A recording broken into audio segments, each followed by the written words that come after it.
Hi guys, welcome to G Whiskey. My name's Jeff, and today we're going to be looking at the new Arran 18-year-old. Stick around.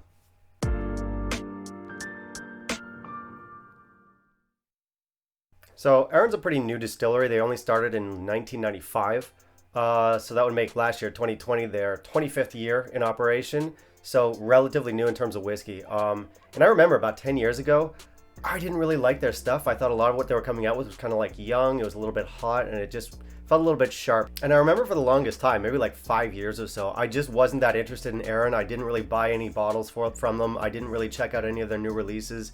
It took a really long time. Eventually, I guess a friend had bought a bottle, or I don't really remember what, but I did come back to the brand. I did try a new Arran, and it was a much more modern Arran. It was a much more recent Arran. Their stock had aged a lot more. I guess maybe they got a little bit more refined in the way they're making their whiskey, but the bottle I tried maybe 5 or 6 years after I kind of dismissed them was massively better. Just a huge improvement.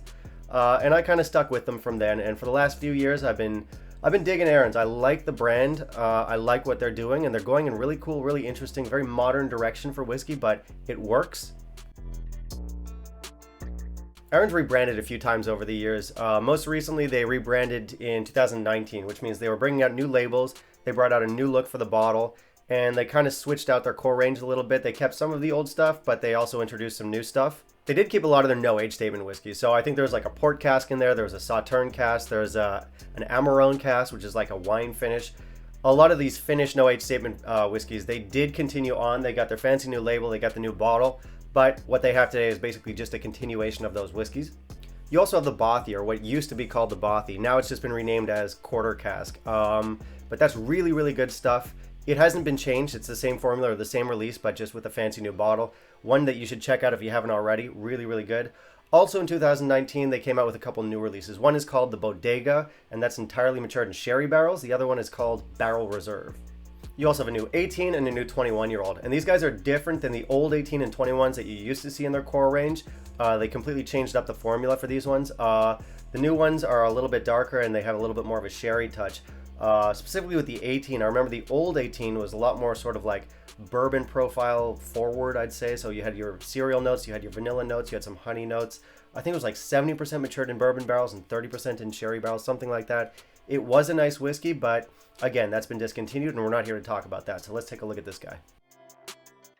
Now, our new 18-year-old is 100% matured in sherry casks, and that's very good news for me because I love me some sherried whiskey, so yay. Beyond that, we've got all the right specs. We've got our 46%, we've got our unchill filtered, and we've got our natural color. So things are already looking pretty good here. And I gotta say, that's one of the things that I really appreciate about Arran is that when you buy an Arran, you don't really have to worry whether it's colored or chill filtered. You just know that it isn't. I certainly wouldn't call them like a craft distillery. They're not that at all, but they do have sort of like that craft approach where they're trying to make things as natural as possible. Not only that, nothing that they make is under 46%, which is awesome. But yeah, I just think it's kind of cool that when you buy an Arran, you're getting the most natural version of that whiskey possible. I think it creates a lot of goodwill with us, the consumers, and obviously that's a good thing. In terms of presentation, I think this is a super cool bottle. I think it's one of these things that immediately catches people's attentions when they look at it. It doesn't look like your typical whiskey bottle. Your label, really minimalist, really clean, really elegant. You have a stout bottle here. Again, I mentioned earlier about the specs. Everything that you need to know about this whiskey is right here, front and center, on the front of the label, on the bottle. Not the box, on the bottle. You also have your distillery coordinates here on the front. On the back, you've got your website, you've got where the whiskey is produced, and that's pretty much it.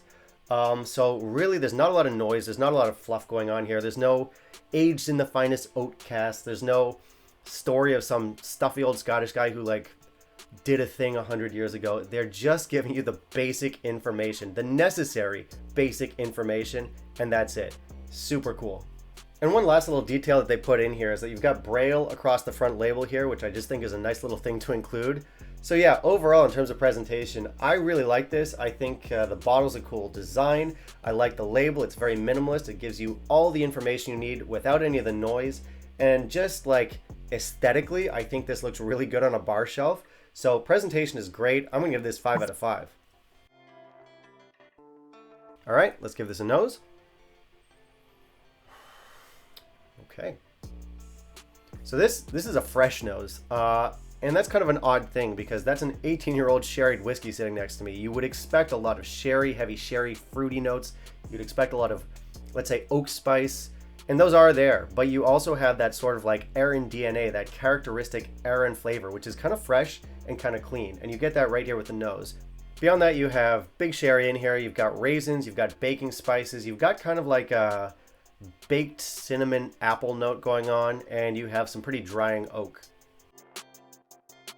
Let's taste it.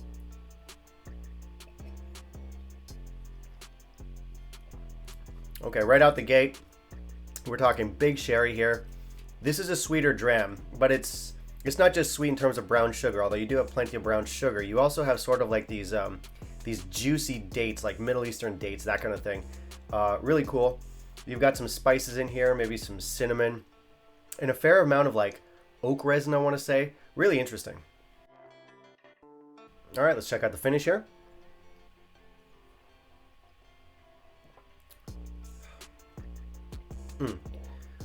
Cream. You definitely get cream, like half and half cream in this. Kind of a continuation of the notes from earlier. So you still got those like baked cinnamon apples.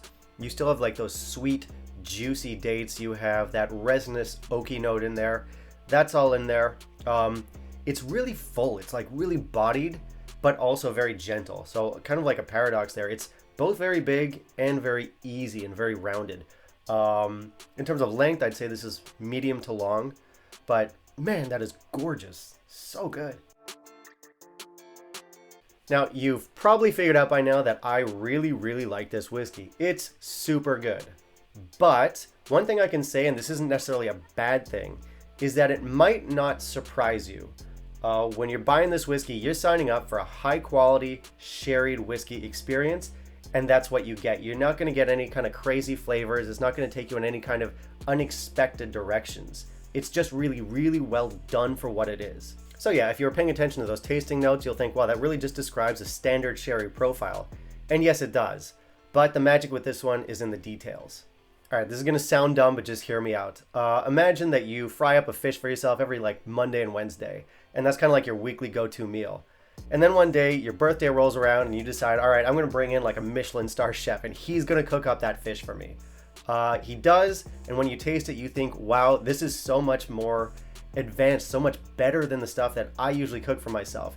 It's the same set of flavors. It's the same kind of like flavor profile that you get every Monday and Wednesday, but this is kind of like elevated. There's more details, there's finer points, there's little nooks and crannies that you can explore with this one. That's how I feel about this. You might be used to sherried whiskeys, but this is next level. And I say that because I love sherried whiskey. Most of the whiskey in my collection here is sherried whiskey. It's just kind of like a profile that I really, really dig. So I'm very used to the sherried profile. And like I said, this isn't doing anything really unexpected or out of the blue. It's very much a predictable sherried whiskey, but it's just elevated. So when I want to treat myself, this is usually the one that I turn to. For the flavors themselves, I really do like that sort of like resinous oaky note that you get in here. I also like those juicy dates that I described earlier. I think those are super cool. They go really nicely with the thick sherry profile and that sort of fresh Arran character that I mentioned earlier. All of those sort of like culminate and they come together really, really beautifully.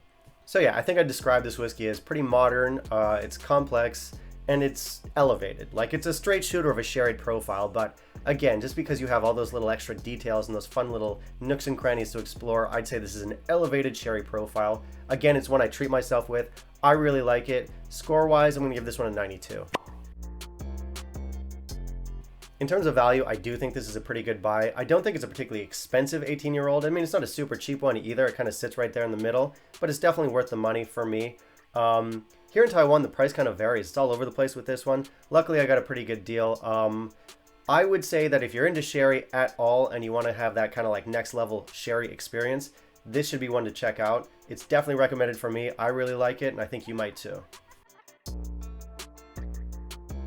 And that'll be it for me today, guys. Thank you very much for watching. Do me a solid, hit that subscribe down below, click the bell icon, smash the like, and I do want to hear from you. So have you guys tried Arran 18? Have you tried any of those other Arrans from the new lineup? What were your thoughts on them? Did you like them? Did you not like them? Tell me why. Also, let me know what you want to see me review next, and I'll see you next time. Bye-bye.